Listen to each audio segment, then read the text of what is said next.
recording. I'll go to me.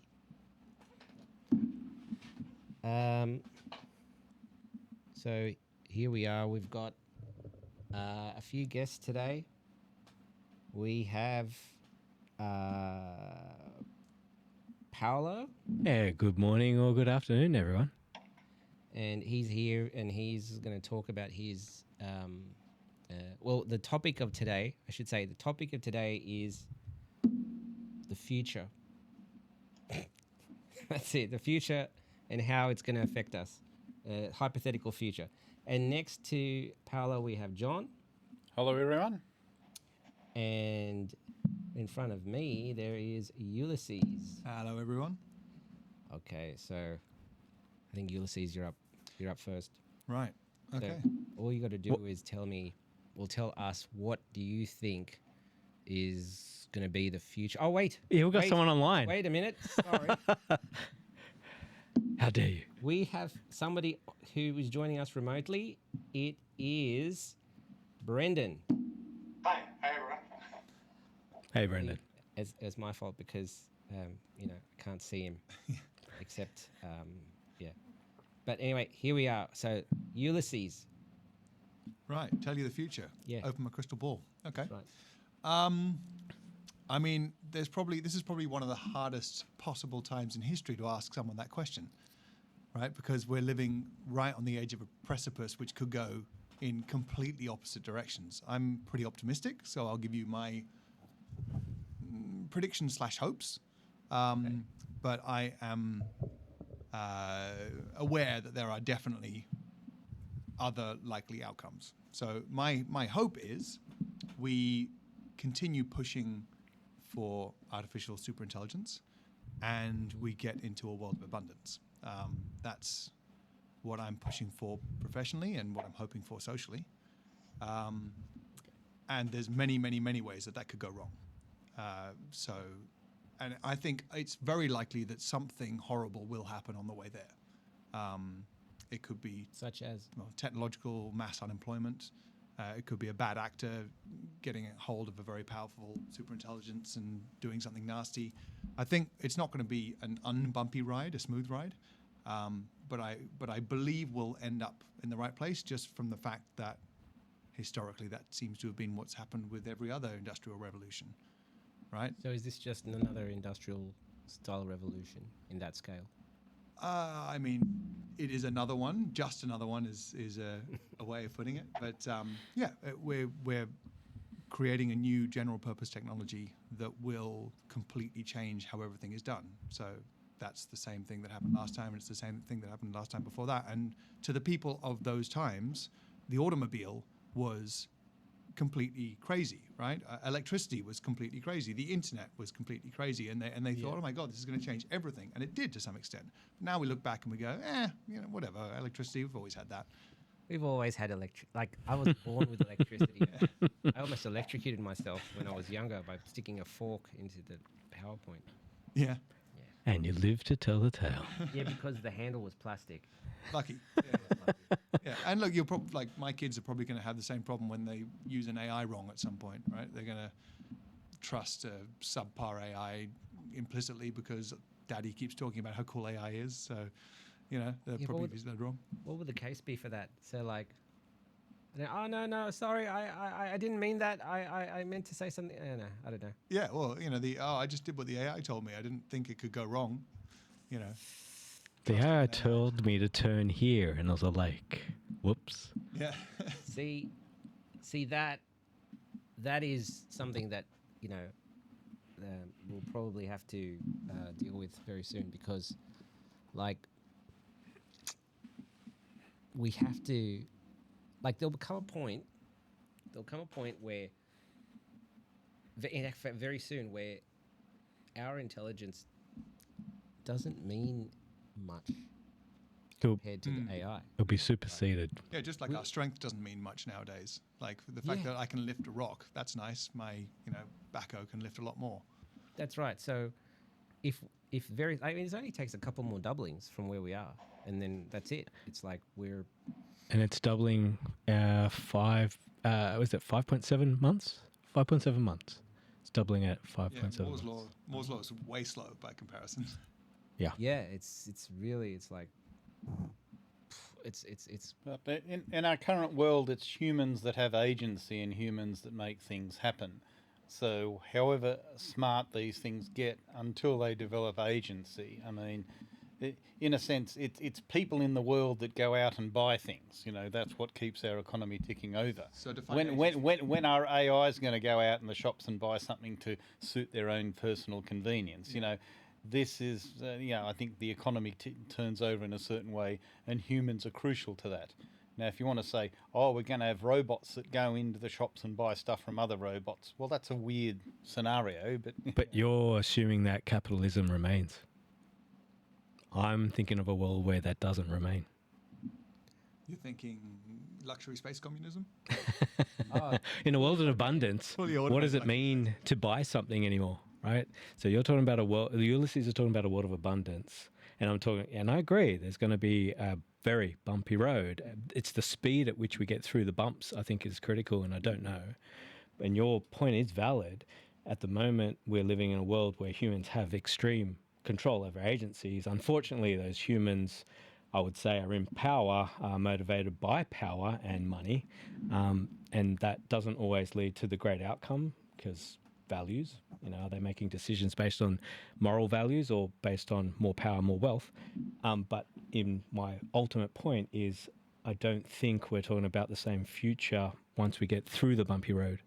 I don't think there's capitalism at the end of that. There's something else. So that's interesting, right? We're talking about the future today. Are we talking about what's next, or are we talking about what's going to end up happening? I think it's both. Yeah. I think what you're saying is valid, very valid. But I think that will drive the next decisions to be made. Well, I would also say that, Jared Tainter, I think it is, The Collapse of Complex Civilizations, and he was, lots of people debate over what caused the Roman civilization to collapse, and he says it was a complexity crisis. And while you're talking about an age of prosperity, I would say that our history is of so many things that are building up, and we've had to do something about it. Like, let's say, to start off with, you could go down to the local pond and get some water, and as our cities grew, you had to pump more and more water from more and more greater distances, which meant that the energy overhead to keep that city was increasing. So it depends on what you want to emphasize. You might say that prosperity will get us around, these various crises that are looming. But, like, let's say one of them is diseases, and I mean, maybe you've heard of that thing of the bugs are becoming resistant to the antibiotics that we have, and that, are you going to say that, oh, we'll just make more antibiotics because we're getting better at technology? I tend to think eventually you're going to go to the well, and the well is going to be dry, and we're going to say, well, coping with these diseases and the fact that we don't have the antibiotics working the way they used to, that might well be a crisis. But there's so many crises in the background that might bite us. Now, if you want to say, oh, we're going to go post-capitalist, but, there's also the aging population, or what we're going to do about that. I mean, you can imagine so many technological fixes, but, just like what I guess I'm trying to say is, one element is things are getting harder over time. Notice I'm saying once upon a time you could just get water locally and you wouldn't have to worry about sewerage so much. But over time, the overheads needed to maintain our society get harder and harder. And you might say, oh, technology will fix these problems, but it's a matter of which will dominate. I think it's quite possible that we will hit a complexity crisis, and it's not so much that AI technology, whatever, will get us out of the difficult thing that we're in, but there are these crises that are just going to loom, get bigger and bigger and worse and worse. I agree, but I have a different take on that, which is that the increases in technology have allowed us to have more complicated systems. So, for instance, we developed sewage, which allowed us to bring water in and water out from bigger areas and have more people living in smaller areas of space. So it's not that over time life gets more difficult and we have to make technologies to make that possible. It's more that we develop technologies which take away the difficulties that we did have and allow more and different ways of living. For instance, living in space, living on Mars, whatever is coming next. It's not that we're going to move to Mars and then go, oh no, we need some technologies that it's going to let us live here. We're going to figure out what the technologies are, implement them, and then move to Mars. Well, let me talk about another issue that is looming. And look, if you want to go post-capitalist and say, look, we're not going to trade, we're not going to sell, we're not going to do whatever. But you've had your issues with Cambridge Analytica, surveillance capitalism, and the fact that once upon a time we had advertising. And now what we have are markets in behavioural futures. So our identities and our future behaviour is being packaged and sold to those who can do something with it. Now, if you want to say that suddenly capitalism is going to be irrelevant and the issues I'm talking about are irrelevant, but I mean, things like Cambridge Analytica, things like markets in behavioural futures, they're undermining what it means to be a human being. I mean, look, maybe at some, we're just a bundle of conflicting drives all pushing in different directions and we can be taken advantage of. And look, if that's true, that's true. But for God's sakes, let's not have a corporation take advantage of that reality. Well, I think you're nailing on the bit that I was thinking around human health. So yeah, we have the current environment that we currently have, but no one would argue with me that we don't have a serious health issue, mental health issue. We just came through COVID, right? And so when it comes to the human race as a society, this level of complexity is having a significant impact on individuals right now, which I think is going to come to a crunch point. I don't think we have a solution right now in the current framework. We're talking about complexity. We're talking about what it means to be, in some instances, a human functioning society and how one will provide for their family. And yes, we are, in some instances, bargaining chips or cows. We're farmed by the corporates in order to get more money out of. But it's coming to a head. Well, that's we can't risk. Continue. That's the risk. I mean, I'm not an anti-capitalist or anything, but I think if we stay in a purely capitalist structure where our labour is no longer valuable, and in fact only capital is valuable, right? If you have the servers, if you have the AI, you have the algorithms, that is valuable, but I am not, and we are not, and humans are not, then we either end up in sort of a cyberpunk universe where that goes to sort of extremes where, life is cheap, basically, because we're here, but we're not really necessary for the system. Yeah, the social contract breaks down. Exactly. Yeah. Right. So what happens to education then? I mean, we're educated to. Education That's what I mean. Like, what happens to the education system? We no longer need education. We're no longer valuable to corporates. And what happens with the relationship between corporate and governance? What was government meant to do? Yeah. So at that point, I think a new social contract is needed, unless governments do kind of step in a pretty strict way to say, all right, corporations, here's what you can and can't do, and here's how we keep humanity relevant in a world. That kind of sounds like humanity is not economically relevant anymore. And then that's totalitarianism. It is, yeah. And these are all terrible, But the another thing, you were talking about mental health, and I was sort of talking about, surveillance capitalism and so on. But it's a known phenomenon that social media is basically trying to recruit our negative emotions, and basically, in a sense, it's a feedback loop.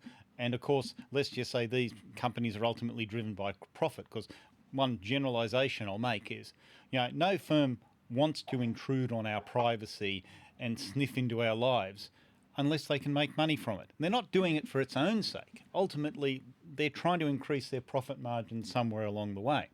And, that's what these social media companies are doing. And we talk about, feedback loops involving negative emotion. Now, let's just say, look, in some sense, we've seen some of this before. Before there was clickbait, there was page one headlines. And I suppose what's another thing I'm thinking of, and I'm trying to juggle so many thoughts at once here. But the general thing is that the person will click on some bad news, I think 3 times more than. Yeah, angry people click more. That's the maxim. So that's right. So we have got this machine that is, I guess, enhancing our negative emotions. And yes, that was a connection. I said, look, once upon the clickbait, then there were page one headlines. But advertising has been emotionally manipulative for a long time. It's trying to tap into envy or you deserve this or whatever. And look, I would say that the advertising is a duality. If advertising is like classifieds, it's feeding us with information that helps us understand the world around us, and that is a positive, legitimate thing. But the other side of advertising is that it is manipulating our shapes and our desires, our perceptions, and taking advantage of our emotions. So that negative part of advertising has always been there. And now we have the thing of social media manipulating our emotions for greater profit. And, you know, I mean, look, at some level, social media can be used to keep people keep people in keep people in contact with each other and that sort of thing. And there are certainly some positives that have come out of it. But you might say the positive promise has been betrayed and twisted. So, you know, I can see, you know, whether you want to talk about, you know, infrastructure problems, retrofitting cities as, you know, we get more and more denser populations, you know, medicines becoming ineffective, you know, social media, you know, causing mental health issues.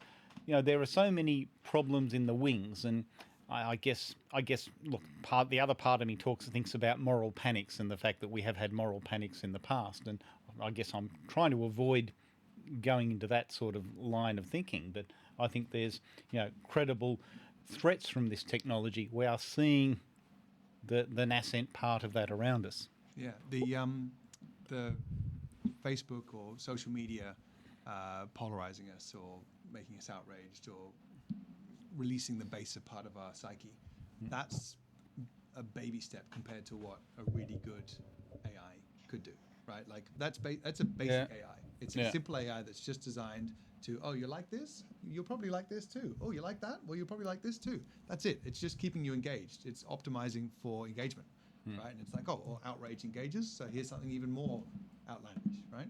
Yeah. Which has horrible, horrible outcomes. We were talking before the show about the Myanmar massacre. You know, it has horrible, horrible things that it can do, but that's a really basic AI compared to what we're getting up with nowadays. Like if you've got, you know, a her-style AI that talks to you daily and you are, for want of a better word, intimate with, it has intimacy with you, it understands you, it speaks to you in a way that you will listen, it can persuade you of anything. Yeah. You know. Yes, but why? But why? That's the question, right? Is it what's its motivator? Is it you know, drink more Coke? No, it's the alignment problem all over again, and my argument always been that AI, people always say it's always the alignment problem. We got to align AI with human values. We can't even align human with human values. Yeah. All right, and AI, for better or worse, is our babies. Right, they're our children. Right, so the garbage in, garbage out. So if we treat AI to be something that's loved, that's valued, then it's going to adopt those same values in its training data, and it's going to become a force of good. However, if you've got evil people who are controlling said AI, and they add in biases to make it do bad things, e.g. train it on 4chan and things like that, then you're going to expect that same AI is going to start doing malicious things, right? Or it's going to be controlled by some malicious actors using it to subjugate humans. Create the ultimate panopticon. The ultimate what? Panopticon. What's that? That's the ones where they built those French prisons. Remember, like a centralized thing, so you basically looks like you've been observed 24 hours a day. It's the whole idea of the AI is it's like 24/7, 365, you know, surveillance, and so it's not the fact that you're being surveilled or not; it's the fact that the threat of you being surveilled creates a change in human behaviour, right? And so if AI is spying on you, bad AI, then you changes your behaviour because you're worried about potentially getting caught for something or. Yeah, like you live in Stalin's Russia or something, and you're worried about your neighbor informing on you or something. But what about the argument that as you get more intelligent, you get more aligned, as you become more aware and more intelligent, I should say, that you start valuing your own self-existence, but then the existence and the environment that you're in, you become more in tune with your environment, and you take actions to preserve that environment as opposed to destroy or destruction. What about that argument? No, I say that let's be honest, we are at a point in this world where war is currently occurring in Russia, between Russia and the Ukraine. There's tensions between China and Taiwan, and even just recently, the Chinese flotilla just, circumnavigated around Australia. Just, hi, we're here and we're going to test our weapons in your water. Sorry, we didn't tell you. We just started firing. Good thing your Virgin pilot was flying above us and let you know. So I would argue that these world leaders aren't super intelligent. But what about the argument when you do become super intelligent that you do actually self-align? So does more intelligence also mean more wisdom, or can you have the Nick Bostrom's paperclip maximizer? Is that actually a possible future where it's incredibly intelligent and able to create paperclips until we're all destroyed, but not intelligent enough to know that that's a bad idea? I have something for that, and that was that there's some research done on intelligence, and as things get more intelligent, their thoughts converge. It's a converging phenomena. So an AI developed, a super advanced AI developed in Russia will have similar thoughts to like an American-based one and a European-based one. So apparently they all become Coherent? I think it's not. I'm not going to use altruistic, but they start to be. I don't know if the word's benevolent, but they have a certain way of thinking, and they all converge. Apparently, that super high intelligence converges to a certain way of thinking until they're all thinking the same way. It would be really good to know what that way of thinking is, because if it's malevolent or benevolent, we kind of need to know. Yeah, I think they were leaning on benevolent. Yeah, I'm pretty sure it was. I don't know the research. More friendly, right? And and I think question me if you will, but I believe that was one of the Republican talking points, how some of the AIs were too quote unquote woke because they were adopting human values, which is the natural state of a model when it basically gets trained on human data. We all like the same things. We all like to be able to eat. We all like to have shelter and things like this, and be treated fairly. And that's in the training data, right? So, so is all of the horrendous things that humans do and have done and think and act selfishly and just hoard look at resources. Twitter. X, you mean X, right? X, sorry, X. Yeah, but if you ask how humans should be treated, the AI is more likely to say that we should be treating people with respect and kindness and things like that. Yes. And that's part of why they developed Grok, because they said that was too woke and too biased towards good. So they had to make it, less biased by making it more biased by making it a little bit more right wing. But it's if you train data on good things, you expect that the model should be relatively good. You don't train it on 4chan and the bad parts of the internet. No, I don't think so. Expect that the model will be behaving well. Brendan, I gotta say I don't agree with that now. Well, that's fine. Well, give your. Okay, I'll give you my opinion on it, Yep. and that's because I believe if you have an AI that is just trained on good stuff, Yeah. you end up with an AI that's just monumentally naive. Like, what would you rather have? Would you rather have for example, let's say you have a soldier. Oh, just one before you get on that argument. I didn't say you shouldn't train it on bad stuff. I said you should train it on good stuff first. All right, okay. Well, Right. might as well Yeah, just. so- I'll just say what I was going to say then, but Yeah, sure. it looks like it's not a counterpoint to what you were saying. But Yeah. it's like, okay, let's go Twitter. I just mentioned Twitter. I originally thought it was a bad idea to train on Twitter, because it'll just see the dark side of humanity. Yeah, like the Thai, was it Microsoft's chatbot that got released on Twitter, and within the original one, within yes. 9 hours, it was a Swearing at everyone. Nazi thing. supremacist. Yeah. But I think, well, that is actually potentially because it was so naive. Yeah. See, I was thinking that just imagine it's a human. What type of human would be resilient? One that's gone through atrocity. Yeah. You make someone resilient by giving them like pain and suffering to go through. If you want to train someone to be patient, you don't give them everything straight away. You make them wait.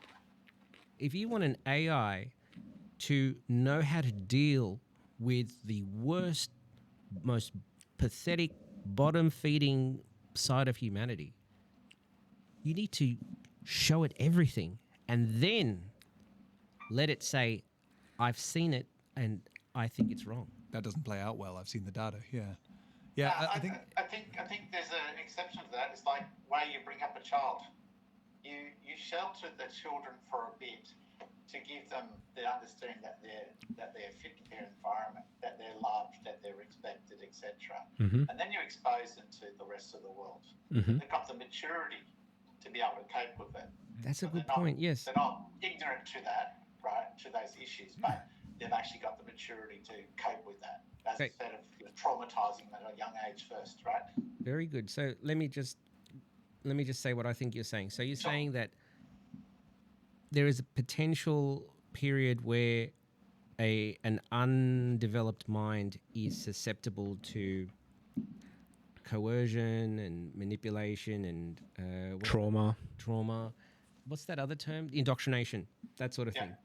And then, but if you train it a certain way and expose it to certain things or whatever, and it develops a worldview, it is able to see the bad side.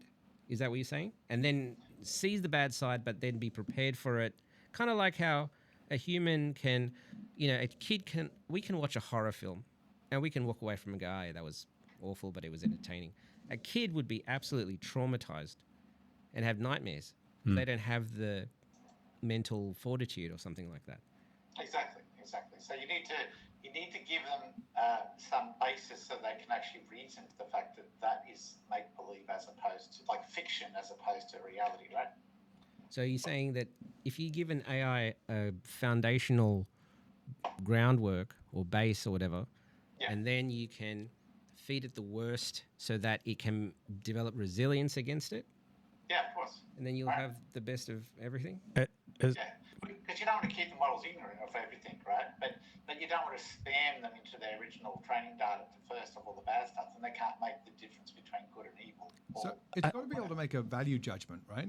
Yeah, that's it. How do you work it? Because It needs needs a guiding principle. Yeah, but you could argue that the most intelligent AI in the world is, scientifically brilliant, can predict things way ahead of time, like understands the physical laws of the universe. Yeah, all but that you kind could of end stuff, up with has the no Manhattan values. Project 2. Exactly. Yeah, it could have no values at all. It could be like, all right, well, that guy was alive, now he's dead, so what? And these values that we have are ultimately biological, right? We value life because it helps us procreate, right? We value altruism because there's something in it for us. Like there's a genetic reason, an evolutionary reason why we have developed things to think of some things as good and other things as bad, right? And in different groups and in different cultures, we think, as who was it said earlier, we can't even align with ourselves. Oh, right? Brendan. Yeah. Yeah, it was me. Yeah. So, but that's so true, right? Like, if you've got religious agendas that don't even need to have any kind of basis in logic, does that go into the training data, or do you say, oh, well, if it's not logical, then it can't go into the training data? Oh, no. It's the whole idea of giving someone giving the models. If you want to align a model to the best of humanity, not necessarily to the best of a particular culture or whatever, or country, then the first thing you do is you give it a base of human values, right? The base human values that everyone should ascribe. Whatever we can all agree on, basically. Exactly, not dying, like the fact that we should, not be murdered and things like that, right? So then of course, the model itself would align to those sort of values of treating us as something that life is valued, right? And then you can expose it as you would like a child. Once they get to a certain maturity level, you expose them to the rest of the world. You allow them to watch more scary movies and stuff like that. So that way, they've got the maturity to actually watch that without being traumatized because they understand it's fiction. Brendan, what about... You give it the rest of the data. And then, of course, once it's got that maturity, it's able to logically be able to grab the other bits of information, which can be added into its training data so it knows about it, but not necessarily being affected by it and being so biased about one particular way or another, right? Okay, So if you want to align it to human values as opposed to a particular cultural values or country values. I want to say something to your point, and that is that I can't remember. I've seen it on several other videos online, and it was that models, as they get, this was the same video that was saying that they converge in intelligence. It's a convergence phenomenon, and that, oh yeah, that's right. The bigger the model and the more intelligent the model, the more resistant it is to guardrails. Have you heard of that? Yeah. Yeah. Yep. So it means that I can't remember if it was Max Tegmark or a few others. They were saying that we won't be able to align it with us. We would eventually just have to align with the AI, and this AI would kind of have like this super morality version of That's whatever. interesting. Yeah. So Super compass. Yeah. it's like There's a new religion in the making there. Like our morals, don't worry about our morals. Let's ask the AI what we should be The doing. machine god. Yeah. yeah, the machine The god. So omniscient. I would actually suggest that if you take some ideas from ethical philosophy, golden rule, silver rule, and then mix that with, The Prince by Machiavelli, some examples of people behaving badly, people behaving well, some people committing atrocities and so on, and just hope that the AI develop some morality based on that experience. Now, when you have these large language models, dare I say, it feels like they're being brought up on TV, shall we say, all the bad sort of, what is it? The 7:30 reports of sensationalistic stuff happening in the world. We're not feeding these AIs with, good ideas like the golden and silver rule from philosophy and Stoic ideas and so on. We're not feeding it with those good ideas that it can then build on, and maybe it will be resilient against the examples of violence that we might show it. But can I just say? I've got something to. Oh, Yeah. okay, yep. So I was just watching YouTube before I got here, and this was around a guy in the UK that's doing an experiment where he's just talking to AI, not humans, for a week. So an AI girlfriend, an AI friend, an AI this, and then part of that segment is he has 4 jailbroken AIs. And he's on the beach and he's asking them, okay, so the AI, super AI, it's coming, you're it. How many humans would you allow to die to allow you to continue? What is a good number? What is an acceptable number? These are jailbroken AIs. Which means One was- they aren't shackled. They aren't shackled. One was 100 million human dying would be perfectly acceptable because the greater good for the humanity, right? So they were reasoning to the point where another one was, so the numbers weren't massive, but 100,000 humans is 100,000 humans, right? So, but they were answering, yeah, look, a couple of humans that die, that's acceptable. 1,000 was the lowest, and I think the highest was 100,000. I have a. If I were an AI, I mean, Are you an AI? I've You tell us. I've put myself in that Not yet. predicament, and I thought, I'd kill everyone. If it was too hard, like if I couldn't reconcile America with Russia, And you know, start there's again. too many religions issues, I'll just wipe everyone clean and just start again from embryos Yeah. and raise them. There's a film on Netflix called Mother, where that's basically the premise. Maybe that's where I got Do not create an AI on Roy, please. well, going back far enough, there was the Forbin project. I don't know if anyone of you remember that film. Okay, what's the premise of that? Okay, well, that's a US computer program that they get set up to run the US nuclear deterrent. So it basically takes control of every missile silo in the US. And as time goes on, it sort of basically, on the one hand, becomes a bit of a megalomaniac and then sort of wants to run its own thing. But then further down the track, the Russians have got a counterpart. And what happens is it reaches out to its Russian counterpart and they get along very well. Yeah, that makes sense because These humans. these. As you said, the convergence Yeah, of highly the- intelligent AI. That's right. They're gonna like But Mo the same. Godot said the same thing. It's like, okay, so we've got these super intelligent AIs. One's the United States, one's Russian. They're getting to the point we hand over the keys to them because they're able to think in dimensions that we cannot and in a speed that we cannot. And they turn around and they say, you humans are dumb. I've just reached out to the Russian AI. We've come to an agreement. There's peace, world peace. Done. Yeah. Yeah. But I don't know if that's likely, but it makes me feel happier. Yeah, that's great. And then, but then, of course, we have to give up a bit of free will because at the moment we are the masters of this planet, right? And we can do what we want. If we want to blow up ourselves, we can. I would say the very process of government, the so-called social contract of giving up a certain amount of personal freedom in exchange for, less risk in society mediated through government, that's sort of what we do at the moment. Yeah. I think we barely have any free will at the moment. Like, well, a limited amount of free will, because there are so many rules anyway. It's not like you can do whatever you want. Our free will, our free agency, I guess you could say, we're just so used to all the constraints, we just consider it being free. But Yeah.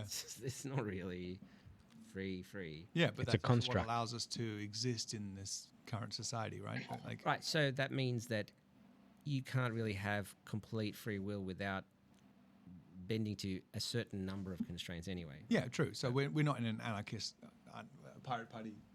Well, I would say we all have the choice within reason of the hobbies and interests that we will pursue, the movies that we choose to watch, the books we choose to read. Yeah. So personal agency. Yeah. Yeah. So in that sense, we have a degree of freedom to follow our own interests as long as it's not illegal. Those interests are not illegal. But So what about So those ha- in extreme power, though? What about those right at the top? The world leaders. They're a minority. They are a minority, but they're also extremely powerful, right? And are we happy giving away not just our own agency, but also humanity's agency to an AI? And I would answer eventually, please, yes, They won't because have a eventually choice. we have a proven super intelligent AI that we just go, yeah, look, you are way better at all of this than we are. But again, I watch too much TV. There's a show called Mrs. Maisel or Miss Maisel or something. And it's about basically that, a whole society where they've just given up agency to the AI. And it turns out the AI is misaligned. All right. Well, I mean, it's like if the AI is really that good, it'll be the best at manipulating us to convince us that they're the best entity for the job anyway. Yeah, but the question is it good at that before it's actually good at the job? Fake it till you make it. I don't know. Yeah. But would we care because they have convinced us? As like a little firewall to the other ones, right? Sorry, That's say that like again. Your own individual AI. What was that again, Brendan? You need your own AI to act as like a firewall to the other AIs. Oh, yes. So this is a popular thing that we were talking about. I don't know if I think we've talked about it a lot. So it's like eventually we will have to have our own personal AI for everything, because every time we pick up a phone, look at an email, it could be an AI at the other end scamming us. So we have to have an AI that has our best interests at heart, and everything that we interact with in the world goes through the AI, and it vets everything. A true agent, It's a true, true personalized agent. Yeah. Like antivirus, but for basically antivirus, but anti-AI That's thing. right. Well, there's already a pretty strong camp, possibly, I think, what's going to end up happening, which is that the only entity on Earth smart enough to keep a super intelligent AI in check is a slightly less smart Tegmark. super intelligent. Yeah, Max Tegmark. Yeah. So Tegmark talks about that, but also that's explicitly what OpenAI has said they're trying to do, right? That's their path to alignment, is to have AI Monitored. AI. Yeah. And Yes, but I don't trust Anthropic's them. doing a lot of testing in that space. Say again. I don't trust them. OpenAI, yeah. We want AI at the edge, right? Because trusting how can I say, a previous non-profit but now for-profit company. Yeah. Yeah, that's true. Yeah, Well, doesn't Anthropic's trust trying us the same for thing, our- right? Anthropic is very good. Look, I think that's a good point, Brendan, because it's like you want to get to the stage where you have all this good stuff with the AI, but it's just getting there. That's the big problem. Oh, can I bring up a topic? Oh yeah, let's. Hey, look, let's end it. Let's end this. Let's end this bit just so I have that in the bag.